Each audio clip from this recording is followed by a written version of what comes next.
નમસ્કાર વિદ્યાર્થી મિત્રો, આપણે અર્થશાસ્ત્રનો પહેલો પાઠ ભણી રહ્યા છીએ, જેમાં આપણે આગળના ભાગની અંદર એટલે કે પહેલા ભાગમાં પ્રસ્તાવના અને અર્થશાસ્ત્રનો અર્થ શું છે અને ભારતીય જે ચિંતન છે એની અંદર એનો શું મતલબ નીકળે છે એની વાત આપણે કરેલી.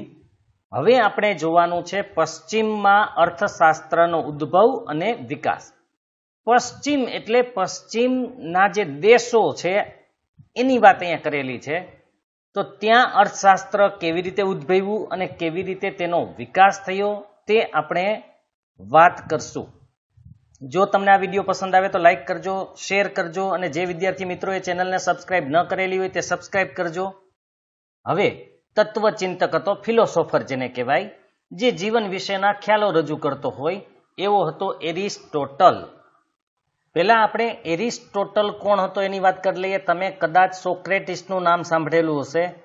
એ સોક્રેટિસ જે છે એનો શિષ્ય હતો પ્લેટો અને પ્લેટોનો શિષ્ય હતો એરિસ્ટોટલ અને એરિસ્ટોટલનો શિષ્ય હતો એલેક્ઝાન્ડર. આ બરાબર યાદ રાખજો. તો તત્વચિંતક એરિસ્ટોટલે ઇકોનોમિકા નામનું પુસ્તક લખેલું અને આર્થિક ચિંતન રજૂ કર્યું હતું.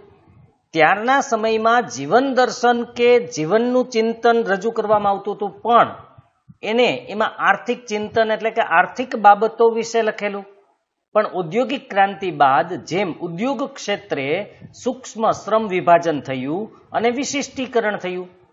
બરાબર, પેલા બે શબ્દો આપણે સમજવાના છે. પણ પેલાના સમયમાં જે તત્વચિંતકો એટલે કે ફિલોસોફરો હતા એ લોકો જ જીવન જીવવાની રીત પણ આપતા હતા, એની સાથે સાથે આર્થિક રીતની પણ વાતો કરતા હતા.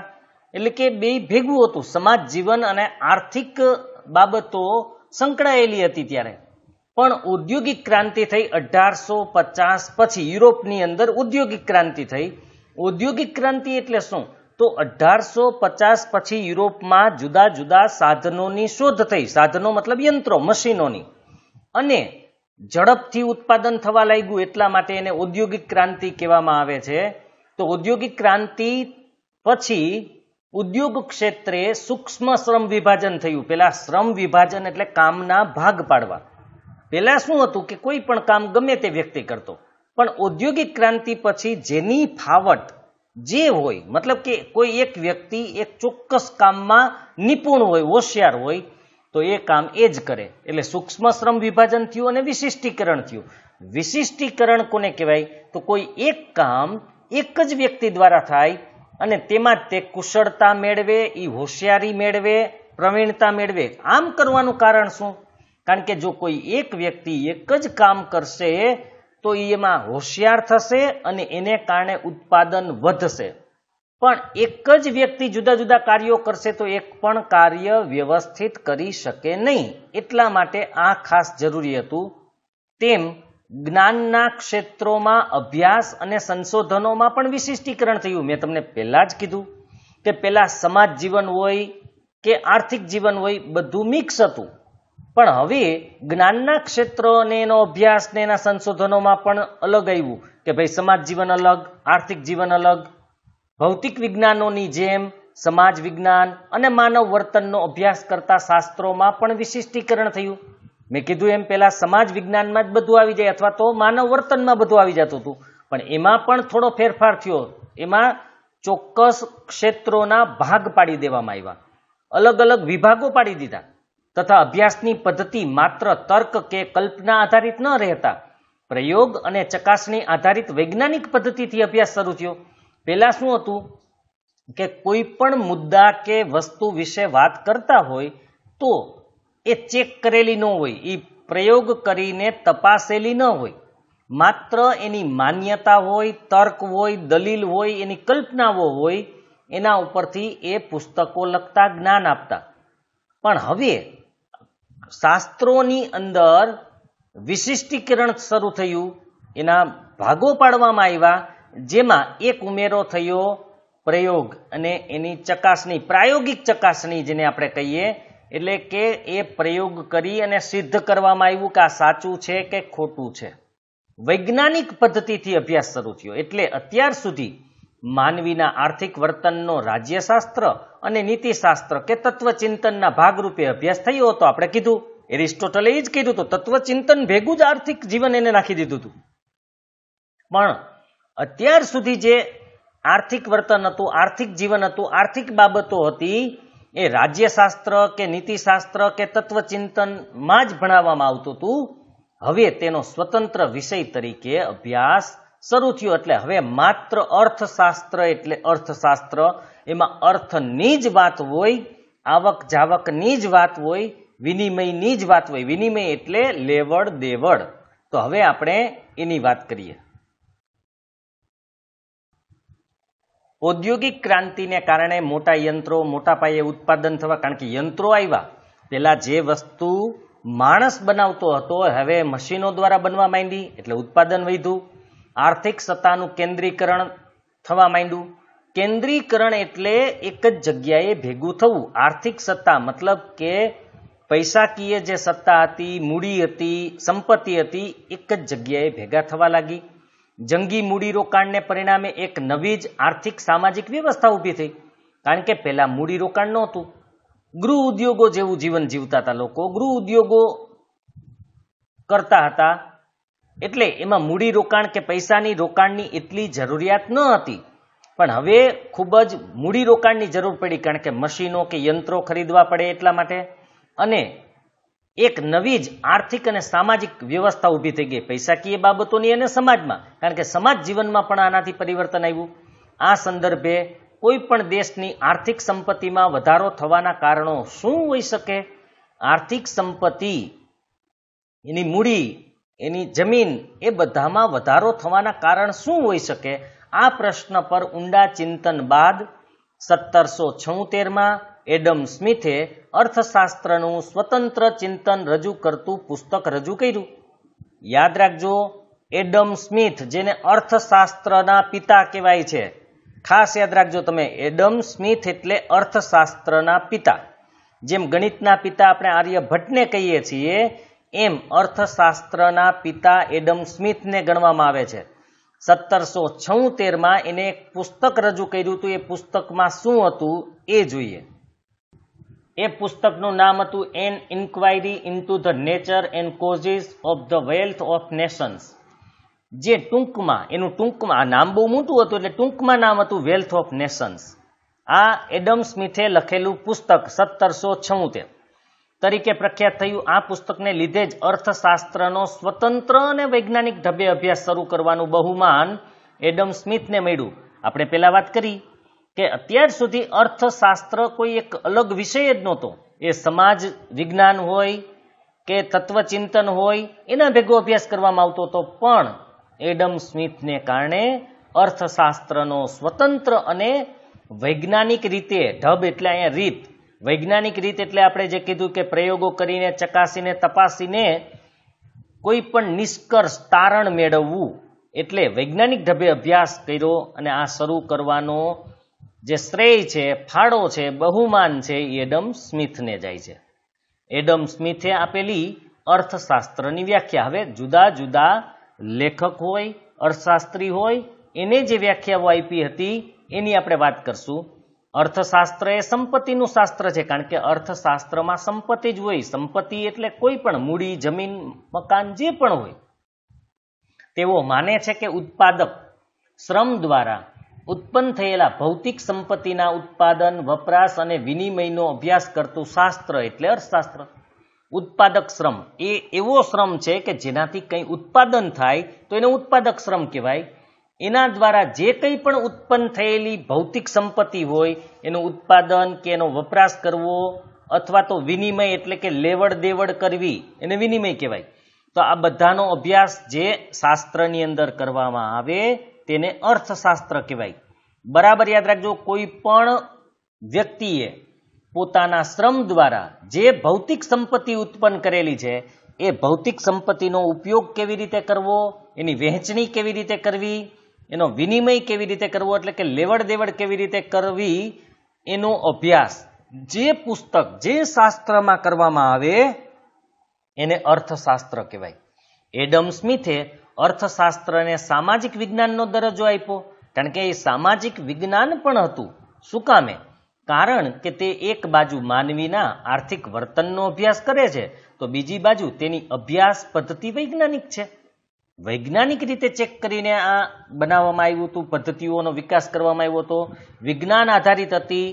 એટલા માટે વૈજ્ઞાનિક પણ હતું અને માનવીના આર્થિક જીવન છે એ સમાજ સાથે સંકળાયેલું છે.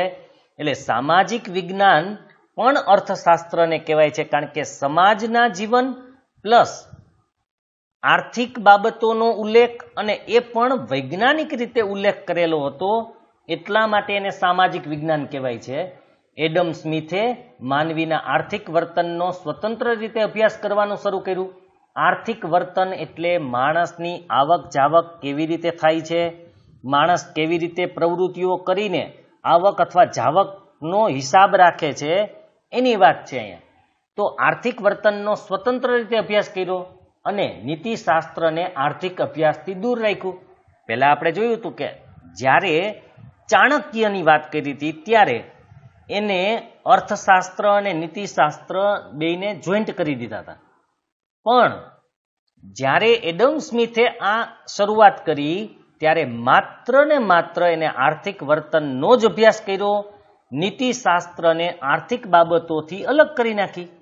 એડમ સ્મિથે પોતાના પુસ્તક વેલ્થ ઓફ નેશન્સમાં આમ તો માનવ કલ્યાણની વાત જ કરી છે, કારણ કે કોઈ પણ શાસ્ત્ર માનવ કલ્યાણ માટે જ ઉત્પન્ન થયેલું હોય છે અને હંમેશા એ માનવ કલ્યાણની, માનવના હિતો જળવાય, માણસને લાભ થાય એ જ વાત કરતું હોય છે. એટલે એડમ સ્મિથે જે વ્યાખ્યા આપી છે એ પણ માનવ કલ્યાણ ઉપર આધારિત જ છે.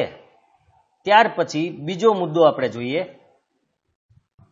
માર્શલે આપેલી અર્થશાસ્ત્રની વ્યાખ્યા. 1890માં આલ્ફ્રેડ માર્શલે પોતાના પુસ્તક પ્રિન્સિપલ્સ ઓફ ઇકોનોમિક્સમાં અર્થશાસ્ત્રની વ્યાખ્યા આપતા કહ્યું કે અર્થશાસ્ત્ર માણસની રોજિંદી જિંદગીના આર્થિક વ્યવહારોનો અભ્યાસ કરે છે. ખરેખર અર્થશાસ્ત્ર એટલે શું? આપણી રોજિંદી જે જીવન છે, આપણે દૈનિક જે જીવન જીવતા હોય એમાં જે આર્થિક વ્યવહારો થતા હોય, લેવડ દેવડ થતી હોય, આપલે થતી હોય, નફો નુકસાન થતું હોય, બસ એ જ વ્યવહારનો અભ્યાસ કરે છે, જેમાં તે ભૌતિક ચીજ વસ્તુના વપરાશથી સુખાકારી મેળવે છે. કારણ કે આપણે ખર્ચ શું કામે કરીએ છીએ? તમે વિચારો, આપણે કોઈ પણ વસ્તુ ખર્ચ એટલા માટે કરીએ, પૈસાનો ખર્ચ કરીએ, કોઈ પણ લેવડ દેવડ શું કામે કરીએ છીએ? કારણ કે એનાથી આપણી સુખાકારી વધે. આપણે કોઈ પણ યંત્ર મશીનોનો ઉપયોગ શા માટે કર્યો? આપણે આરામદાયક જીવન જીવી શકીએ એટલે. તો એને જ કહેવાય ભૌતિક ચીજ વસ્તુ. જે બાહ્ય ચીજ વસ્તુ છે, જેને આપણે જોઈ શકીએ છીએ, એ ભૌતિક ચીજ વસ્તુ છે. પંખા, એસી, વાહનો, આ ભૌતિક ચીજ વસ્તુ, જેનાથી આપણી સુખાકારી વધે. તો ખાસ યાદ રાખજો, એને અર્થશાસ્ત્રની વ્યાખ્યા આપી કે માણસ છે પોતાની રોજિંદી જિંદગીની અંદર જે આર્થિક અભ્યાસ કરે, વ્યવહાર કરે છે, એ આર્થિક વ્યવહારોનો અભ્યાસ આ શાસ્ત્રમાં થાય છે અને ભૌતિક ચીજ વસ્તુઓથી તે પોતાની સુખાકારી મેળવે છે. આમ માર્શલના મતે અર્થશાસ્ત્ર માનવીની રોજિંદી આર્થિક પ્રવૃત્તિઓનો અભ્યાસ કરે છે. રોજે રોજ જે આર્થિક પ્રવૃત્તિ થતી હોય, આર્થિક વ્યવહાર થતો હોય, એની જ વાત છે. અને માણસ ભૌતિક ચીજ વસ્તુઓના વપરાશથી સુખાકારી મેળવવાનો કેવી રીતે પ્રયાસ કરે છે, તેનું વિશ્લેષણ છે, એનું વર્ગીકરણ છે. ખરેખર માણસ ભૌતિક ચીજ વસ્તુથી, આપણે જો ભૌતિક ચીજ વસ્તુથી જ સુખાકારી મળે એવું આપણે માની અને વધુમાં વધુ ભૌતિક ચીજ વસ્તુઓનો આપણા જીવનમાં ઉમેરો કરીએ છીએ. તમે તમારા દાદાને કે કોઈ વડીલ ઘરમાં હોય તો એને પૂછજો કે આજથી 30, 40, 50 વર્ષ પહેલા તમારી પાસે કેટલા સાધનો હતા ઘરની અંદર જીવન જીવવા માટેના, અને આજે કેટલા છે. એટલે તમને ખબર પડી જશે કે આપણે આપણી સુખાકારી વધારવા માટે જે ભૌતિક ચીજ વસ્તુઓ, સાધનો, યંત્રો, મશીનોનો ઉપયોગ કર્યો છે એ કેટલો કર્યો છે અને શા માટે કર્યો છે, એટલે તમને ખબર પડી જશે. જો કે માર્શલ માત્ર ભૌતિક અને માપી શકાય તેવી વસ્તુઓના વપરાશની જ વાત કરે છે. માપી શકાય મતલબ ગણી શકાય અથવા તો એનું માપ આપણે જાણી શકીએ, અને ભૌતિક એટલે બાહ્ય ચીજ વસ્તુઓની જ વાત કરી છે. તેથી માર્શલની આ વ્યાખ્યા ટીકાનો ભોગ બની. કારણ કે આપણે માનવ કલ્યાણ માટે ઘણી બધી આંતરિક બાબતો પણ હતી, પણ અહીંયા માત્ર ભૌતિક અને માપી શકાય એવી વસ્તુઓની જ વાત કરેલી હતી અને સુખાકારી માટેની જ વાત કરેલી હતી. એટલે ટીકાનો ભોગ બની મતલબ કે એના અવગુણ ગાવામાં આવ્યા, એને સારી બાબત માનવામાં ન આવી. આમ છતાં માર્શલે અર્થશાસ્ત્રના અભ્યાસમાં માનવીને કેન્દ્ર સ્થાને મૂક્યો તે બાબત અગત્યની છે. કારણ કે સુખાકારી ભોગવવાની પણ હતી તો માનવીને જ, એટલે મૂળ સેન્ટરમાં તો માણસ જ હતો. તો આ બાબત એના માટે અગત્યની હતી, પણ એને માત્ર ભૌતિક ચીજ વસ્તુઓની જ વાત કરી એટલા માટે એની બીજા લોકોએ ટીકા કરી અને એને યોગ્ય ગણવામાં આવેલી ન હતી. ત્યાર પછી છે રોબિન્સે આપેલી અર્થશાસ્ત્રની વ્યાખ્યા. કોઈ પણ શાસ્ત્ર અંતે તો માનવ જીવનના કોઈ મૂળભૂત પ્રશ્ન કે સમસ્યાઓનો ઉકેલ શોધવાનો પ્રયત્ન કરતું હોય છે. કોઈ પણ શાસ્ત્ર હોય, પુસ્તકો શા માટે લખાણા? માણસના જીવનમાં જે મુશ્કેલીઓ આવતી હોય, જે પ્રશ્ન હોય, એ પ્રશ્નને ઉકેલવો, એનો ઉકેલ મેળવવો, હલ શોધવો. તો કોઈ પણ શાસ્ત્રમાં આપણે મુખ્ય પ્રશ્નોને ઉકેલવાની જ વાત કરતી હોય છે. માનવ જીવનમાં આર્થિક બાજુએ અગત્યનો પ્રશ્ન એ છે કે વૈકલ્પિક ઉપયોગવાળા મર્યાદિત સાધનોનો અમર્યાદિત જરૂરિયાતો સાથે મેળ કેવી રીતે બેસાડવો. બહુ અગત્યની વાત કરેલી છે. પેલી વાત, વૈકલ્પિક ઉપયોગવાળા મર્યાદિત સાધનો. હવે પહેલા આપણે મર્યાદિત સાધનોની વાત કરીએ તો આપણી પૃથ્વી ઉપર મોટા ભાગના સાધનો મર્યાદિત છે. જમીન તો કે મર્યાદિત, જમીનમાં વધારો નથી થવાનો. પાણી પણ મર્યાદિત છે. આ તો ખાલી એક ઉદાહરણ છે, આવી તો ઘણી બધી બાબતો છે. તો આપણી પાસે જે સાધનો છે એ મર્યાદિત છે, ઓછા છે. હવે એ બધા સાધનો વૈકલ્પિક ઉપયોગ ધરાવે છે. વૈકલ્પિક ઉપયોગ કેવી રીતે? હું એક ઉદાહરણ આપું તમને. મારી પાસે 1 વીઘા જમીન છે કે 2 વીઘા જમીન છે, તો હું એનો ઉપયોગ શું કરી શકું? તો એનો ખેતી માટે ઉપયોગ થઈ શકે, કારખાનું નાખવા માટે ઉપયોગ થઈ શકે, મંદિર બનાવવા માટે ઉપયોગ થઈ શકે, ઘર બનાવવા માટે ઉપયોગ થઈ શકે, શાળા બનાવવા માટે ઉપયોગ થઈ શકે, હોસ્પિટલ બનાવવા માટે ઉપયોગ થઈ શકે. તો આ એના વિકલ્પો છે. સાધન મર્યાદિત છે, મારી પાસે ફિક્સ જ છે. સાધન મર્યાદિત છે, પણ ઉપયોગ એનો વૈકલ્પિક છે. તો વૈકલ્પિક ઉપયોગવાળા મર્યાદિત સાધનોથી અમર્યાદિત જરૂરિયાતો. હવે અમર્યાદિત જરૂરિયાતો એટલે આપણી જરૂરિયાતો એવી છે કે જે ક્યારેય પૂરી થતી નથી. તમે સામાન્ય એક ઉદાહરણ પાછું એનું પણ આપું. ઘણા બધાને એવું લાગતું હોય કે આપણી જરૂરિયાત તો મર્યાદિત છે. નહીં, અમર્યાદિત છે. એક જરૂરિયાત પૂરી કરો તો બીજી ઉત્પન્ન થાય, બીજી પૂરી કરો તો ત્રીજી ઉત્પન્ન થાય. જરૂરિયાતો એમાં પણ આપણે જે ભૂખ અને તરસ એ પણ આપણી જરૂરિયાત છે, એ તો કોઈ દી પૂરી થવાની જ નથી. જ્યાં સુધી તમે જીવશો ત્યાં સુધી એ જરૂરિયાત રહેવાની છે. તેમ છતાં ઘણી બધી એવી હોય, સાયકલ જેની પાસે સાયકલ નથી એને એવું લાગે કે મારી પાસે સાયકલ હોય તો સારું, એ એની જરૂરિયાત છે. માનો કે સાયકલ આવી જાય એટલે એને લાગે કે મારી પાસે બાઇક હોય તો સારું, બાઇકવાળાને કાર હોય, કારવાળાને મોટી કાર હોય. તો આનો મતલબ છે કે જરૂરિયાતો અમર્યાદિત છે. તમને ક્યારેય એવું નહીં લાગે કે હવે મારી બધી જરૂરિયાત પૂરી થઈ ગઈ. મેં કીધું એમ ભૂખ અને તરસ તો કાયમ માટે રહેવાની જ છે. એટલે એ અમર્યાદિત જરૂરિયાતો છે. તો આપણે કરવાનું ખરેખર શું છે? રોબિન્સે શું કીધું કે માનવ જીવનમાં મુખ્ય પ્રશ્ન એ છે કે વૈકલ્પિક જે ઉપયોગવાળા મર્યાદિત સાધનો છે અને જરૂરિયાતો જે અમર્યાદિત છે એની સાથે કેવી રીતે તાલમેલ બેસાડવો. બસ એ તાલમેલ બેસાડવાની જે વાત છે એ જ અર્થશાસ્ત્ર છે. ઓછા સાધનોથી તમે વધુમાં વધુ જરૂરિયાતો પૂરી કરી શકો તો એ અર્થશાસ્ત્ર. 1931માં લાયોનલ રોબિન્સે પોતાના પુસ્તક નેચર એન્ડ સિગ્નિફિકન્સ ઓફ ઇકોનોમિક્સમાં અર્થશાસ્ત્રની વ્યાખ્યા આપી કે economics is the science which studies human behavior as a relationship between ends and scarce means which have alternative uses. મતલબ શું છે કે અર્થશાસ્ત્ર એ માણસ પોતાની જરૂરિયાતો અને વૈકલ્પિક ઉપયોગ ધરાવતા સાધનો વચ્ચે કેવી રીતે મેળ બેસાડે છે તેની વર્તણૂકનો અભ્યાસ કરતું વિજ્ઞાન છે. મેં તમને હમણાં એ જ કીધું કે ભાઈ આપણી પાસે જે સાધનો છે એ મર્યાદિત અને વૈકલ્પિક ઉપયોગવાળા છે અને જરૂરિયાતો છે એ અમર્યાદિત છે. તો અમર્યાદિત જરૂરિયાતો અને મર્યાદિત સાધનો વચ્ચે આપણે કેવી રીતે તાલમેલ બેસાડીએ છીએ એનો અભ્યાસ જે શાસ્ત્રમાં કરવામાં આવે એને કહેવાય છે અર્થશાસ્ત્ર. અને આ અર્થશાસ્ત્ર છે એ ખરેખર એક પ્રકારનું વિજ્ઞાન છે. આગળ જોઈએ આપણે. માનવીની જરૂરિયાતો અમર્યાદિત છે. આપણે હમણાં જ કીધું કોઈ દિવસ પૂરી નહીં થાય. વળી તે વારંવાર ઉદ્ભવે છે. ભૂખ અને તરસ વારંવાર ઉદ્ભવતી જરૂરિયાતો છે. આનાથી વિરુદ્ધ આ જરૂરિયાતો સંતોષવાના સાધનો મર્યાદિત છે. મેં કીધું એમ જમીન, મૂડી, કોઈ પણ સંપત્તિ હોય બધા મર્યાદિત છે અને વૈકલ્પિક ઉપયોગ ધરાવે છે. એનું પણ આપણે ઉદાહરણ જોયું. હવે આ સમસ્યાના સંદર્ભે અર્થશાસ્ત્રનું કામ જોજો બરાબર. આપણી સમસ્યા શું છે? જરૂરિયાતો અમર્યાદિત છે, સાધનો વૈકલ્પિક ઉપયોગ ધરાવે છે અને મર્યાદિત છે. તો આ સમસ્યાનો ઉકેલ કેવી રીતે લઈ આવવો? તો અર્થશાસ્ત્રનું કામ શું છે? તો કે અછતવાળા સાધનોને કેવી રીતે ઉપયોગ થાય કે જેનાથી માણસની વધુમાં વધુ જરૂરિયાતો સંતોષાય તેનું માર્ગદર્શન કરવાનું છે. મેં જે પહેલા વાત કરી કે ઓછામાં ઓછા સાધનોથી વધુમાં વધુ જરૂરિયાતો કેવી રીતે આપણે સંતોષી શકીએ એનું માર્ગદર્શન કોણ પૂરું પાડે? તો કે અર્થશાસ્ત્ર. અર્થશાસ્ત્રનું મેઇન કામ આ છે કે ભાઈ ઓછામાં ઓછા સાધનોથી તમે તમારી મોટા ભાગની અથવા વધુમાં વધુ જરૂરિયાતો કેવી રીતે સંતોષી શકો. રોબિન્સે અર્થશાસ્ત્રને વાસ્તવલક્ષી વિજ્ઞાન તરીકે રજૂ કર્યું છે. તે માનવીના આર્થિક વર્તનનો અભ્યાસ કરતું શાસ્ત્ર છે. વાસ્તવલક્ષી કારણ કે હકીકત સામે દર્શાવે છે. બરાબર યાદ રાખજો, વાસ્તવ એટલે હકીકતમાં જે છે.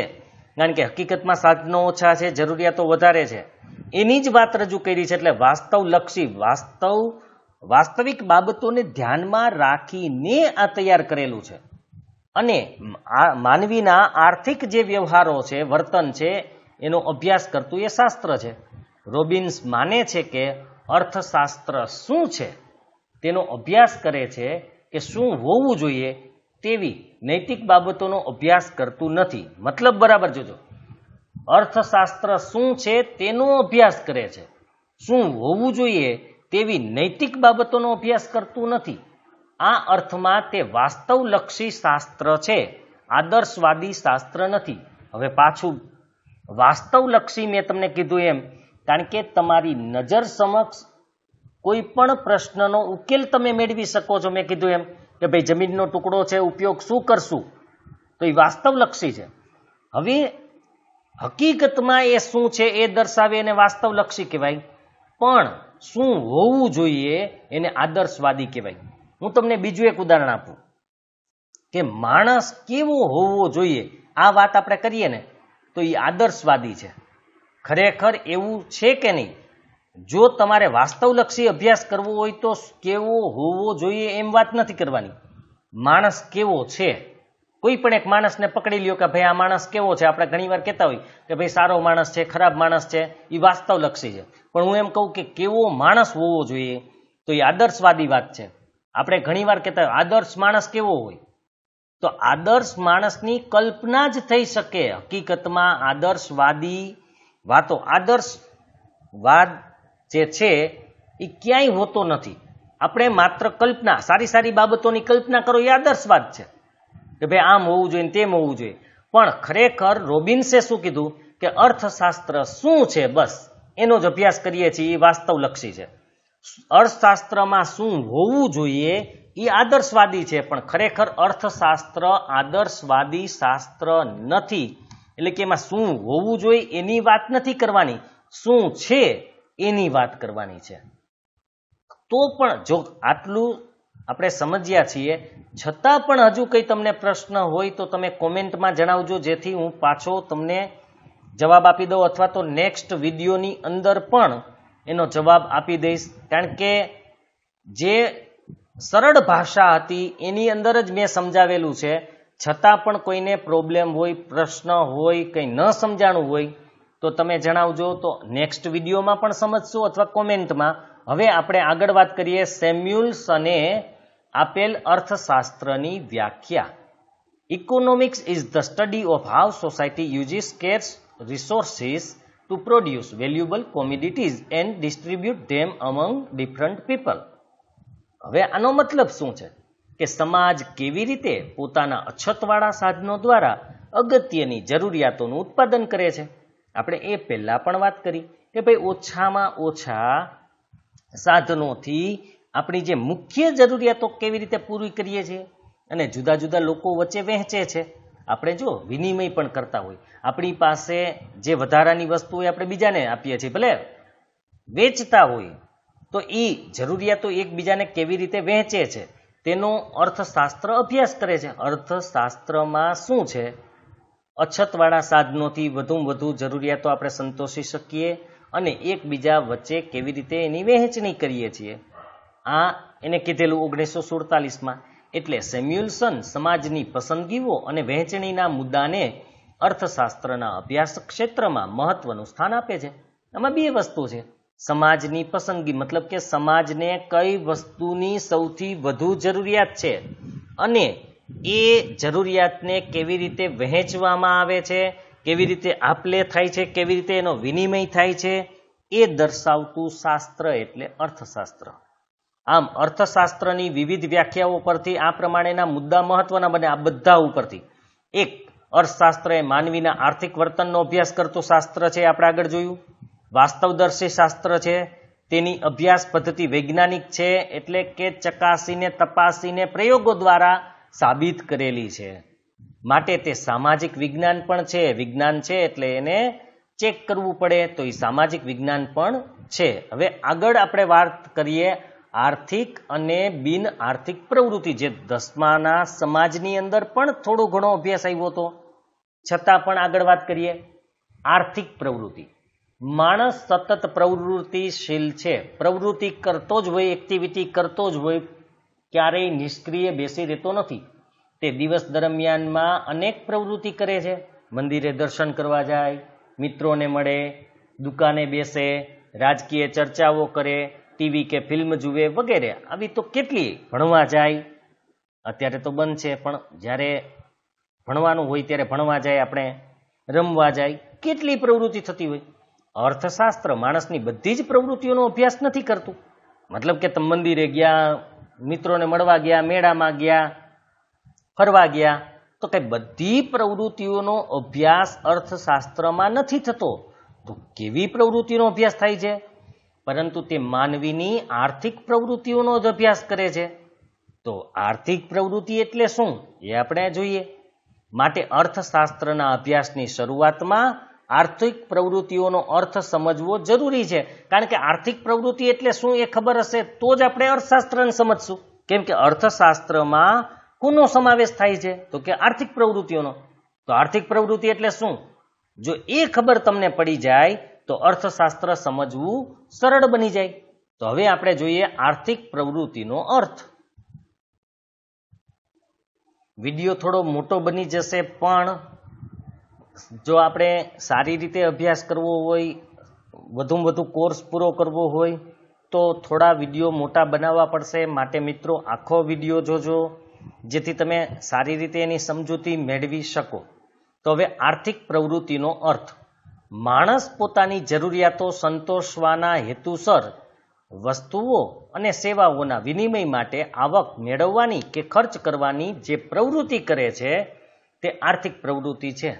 હવે આમાં તમારે શોર્ટકટ કેટલું યાદ રાખવાનું કે ભાઈ કોઈ પણ વસ્તુ લેવા કે દેવા, ખર્ચ કરવો કે પૈસા લેવા એટલે આર્થિક પ્રવૃત્તિ. મતલબ કે તમે કોઈ પણ વસ્તુ મેળવવા માટે કંઈ પણ આપો છો તો એ આર્થિક પ્રવૃત્તિ છે. જેના બદલામાં કંઈક મળવું જરૂરી છે એને આર્થિક પ્રવૃત્તિ કહેવાય. આપણે જરૂરિયાતો સંતોષવી હોય તો વસ્તુઓ કે સેવા લેવી પડે. હવે સેવા એટલે મફતવાળી નહીં. બેંકની અંદર જાઓ તો એ સેવા કહેવાય, વીમાની સેવા કહેવાય. બસની અંદર બેસો, બસમાં તમે બેસીને ભાડું આપો છો તો તમે લીધું શું? તો આપણે કંઈ લેતા નથી, પણ ખરેખર તમે એ સેવા લીધી કહેવાય. એટલે એ સેવા છે, યાદ રાખજો. પ્લેનમાં બેસવું, બસમાં બેસવું, ટ્રેનમાં બેસવું, તો આ બધી સેવાઓ છે. ઘણીવાર વસ્તુઓ અને સેવાઓ એના વિનિમય એટલે લેવડ દેવડ માટે કાં આપણે આવક મળે, માનો કે તમે વસ્તુ વેચો તો તમને આવક મળે, અને વસ્તુ ખરીદો તો તમને ખર્ચ કરવો પડે. તો વસ્તુ મેળવવા કે વસ્તુ દેવા, જે ખર્ચ કરવો પડે કે આવક મળે, એવી જે પ્રવૃત્તિ હોય એને આર્થિક પ્રવૃત્તિ કહેવાય. આર્થિક પ્રવૃત્તિમાં 3 બાબતો મહત્વની છે. આવક કરવો પડે, ખર્ચ કરવો પડે અને વિનિમય, લેવડ દેવડ હોવું જરૂરી છે. બદલામાં કંઈક તો મળવું જ જોઈએ, તો જ એને આર્થિક પ્રવૃત્તિ કહેવાય. એટલે કે આર્થિક વિનિમયો માટે આવક પ્રાપ્તિ કે ખર્ચ કરવાની પ્રવૃત્તિ એટલે આર્થિક પ્રવૃત્તિ. આર્થિક વિનિમય મતલબ કે લેવડ દેવડ માટે પૈસા આપવા પડે અથવા પૈસા મળે તમને, તો એને કહેવાય આર્થિક પ્રવૃત્તિ. ટૂંકમાં જરૂરિયાતોના સંતોષ માટે વસ્તુઓ કે સેવાઓ મેળવવા આવક પ્રાપ્તિ અથવા તો ખર્ચ કરવાની પ્રવૃત્તિ એટલે આર્થિક પ્રવૃત્તિ. કોઈ પણ વસ્તુ લેવા માટે ખર્ચ કરવો પડે એ પ્રવૃત્તિ, અથવા કોઈ પણ વસ્તુ વેચીને આવક મેળવો એ પ્રવૃત્તિ એટલે આર્થિક પ્રવૃત્તિ. દાખલા તરીકે આર્થિક પ્રવૃત્તિ કોને કહેવાય? દુકાનદાર વસ્તુ વેચીને પૈસા મેળવે, આર્થિક પ્રવૃત્તિ છે. કારખાનેદાર વસ્તુ વેચીને પૈસા મેળવે, બેંકવાળા આપણે લોન લીધેલી હોય તો એના ઉપર વ્યાજ લે, આર્થિક પ્રવૃત્તિ છે. તો આ બધી પ્રવૃત્તિ આર્થિક પ્રવૃત્તિ. આગળ જો આપણે ઉદાહરણ જોશું. હવે આપણે જોવાનું છે બિન આર્થિક પ્રવૃત્તિ. બિન આર્થિક પ્રવૃત્તિ જેમાં કોઈ આવક નહીં, કોઈ જાવક ન હોય એવી પ્રવૃત્તિ, અથવા જેમાં ખાલી કાં દેવી પડે કાં લેવી પડે, બેમાંથી એક જ થાય, લેવડ દેવડ ન હોય સામે, એને બિન આર્થિક પ્રવૃત્તિ કહેવાય. જોઈએ આપણે પછી સમજીએ. જે પ્રવૃત્તિનો ઉદ્દેશ્ય, હેતુ કે ધ્યેય આવક મેળવવા, ખર્ચ કરવાનો અને વિનિમયનો નથી, તે સિવાયનો છે તે પ્રવૃત્તિ એટલે બિન આર્થિક પ્રવૃત્તિ.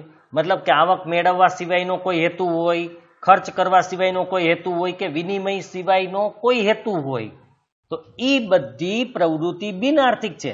જેમાં ખર્ચ નથી કરવો પડતો કે આવક મળતી નથી કે એમાં કોઈ વિનિમય નથી થતો, તો એને બિન આર્થિક પ્રવૃત્તિ કહેવાય. દાખલા તરીકે દયા, માયા, પ્રેમ જેવી લાગણીઓથી પ્રેરાઈને થયેલી પ્રવૃત્તિ બિન આર્થિક છે. દાખલા તરીકે તમને કોઈ ગરીબ માણસ ઉપર દયા આવી જાય ને તમે પૈસા આપો, બિન આર્થિક છે. માતા પોતાના બાળકને ઉછેરે, બિન આર્થિક પ્રવૃત્તિ છે. એના બદલામાં કોઈ તમારી પાસે માગણી નથી કરતી, તમે કોઈ દાન આપો, બિન આર્થિક પ્રવૃત્તિ છે. કારણ કે એના બદલામાં તમે કંઈ લો તો એ આર્થિક પ્રવૃત્તિ કહેવાય. તમે કંઈ લેતા નથી, તમે મંદિરના પેટીની અંદર દક્ષિણા રૂપે પૈસા નાખ્યા, બિન આર્થિક પ્રવૃત્તિ છે. તમે કાંઈ લીધું નથી સામે, તો બિન આર્થિક પ્રવૃત્તિ કહેવાય. જે પ્રવૃત્તિમાં માત્ર આવક હોય કે માત્ર ખર્ચ હોય, યાદ રાખજો, કાં આવક થાય કાં ખર્ચ થાય. જેમ કે મંદિરની દાન પેટીમાં પૈસા નાખ્યા અથવા મેં ભિખારીને દાન આપ્યું તો એ મારા પૈસા ગયા, માત્ર ખર્ચ કર્યો છે, બરાબર યાદ રાખજો. અને વિનિમય ન હોય, એના બદલામાં મેં કંઈ લીધું નથી, માટે એ પ્રવૃત્તિ બિન આર્થિક પ્રવૃત્તિ છે. દાખલા તરીકે દાન આપવાની પ્રવૃત્તિ, એમાં એક જ વસ્તુ થાય, કાં દેવાનું કાં લેવાનું. હવે ભિખારી છે અથવા ગરીબ માણસે જેને પૈસા લીધા એને આવક થઈ, પણ એ આવક શેના બદલામાં થઈ? એને કંઈ વેચ્યું તો કે ના, તો એ બિન આર્થિક પ્રવૃત્તિ છે.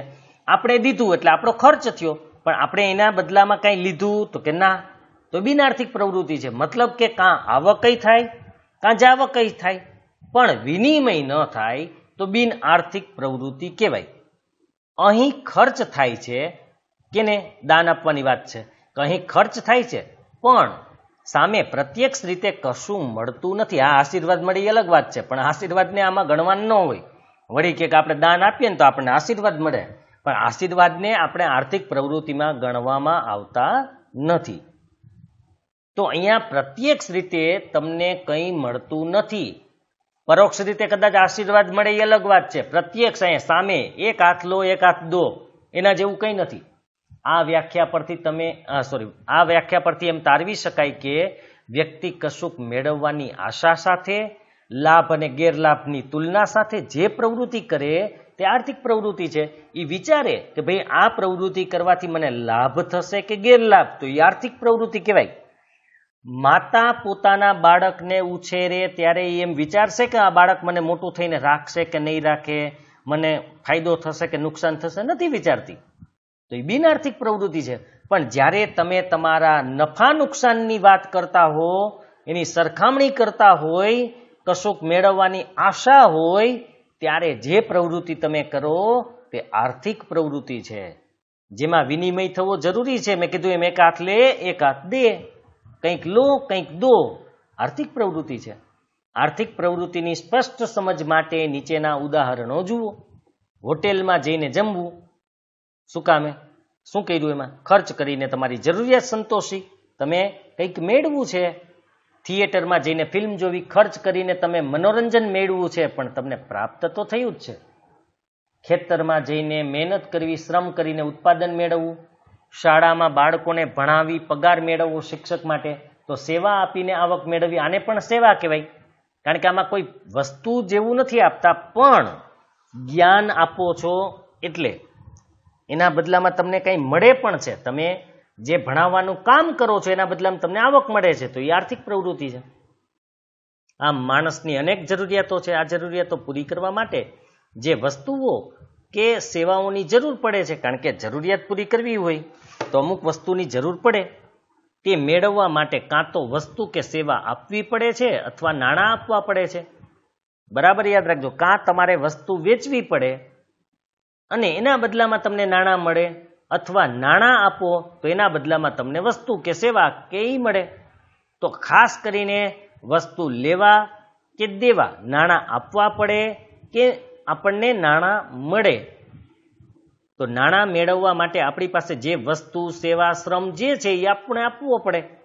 બરાબર યાદ રાખજો, જો તમે આપો વસ્તુ આપો તો નાણાં મળે, જો તમે નાણાં આપો પૈસા આપો તો તમને વસ્તુ મળે. દાખલા તરીકે ખેડૂતને મોટરસાયકલની જરૂરિયાત છે, મોટરસાયકલ મેળવવા માટે નાણાંની જરૂરિયાત પડે છે, માટે ખેડૂત ખેતરમાં મહેનત કરી શ્રમ દ્વારા અનાજ ઉગાડે છે. કારણ કે મોટરસાયકલ લેવું તો પૈસા જોઈએ, પૈસા માટે શ્રમ કરવો પડે, શ્રમ ખેતરમાં કરે છે એ.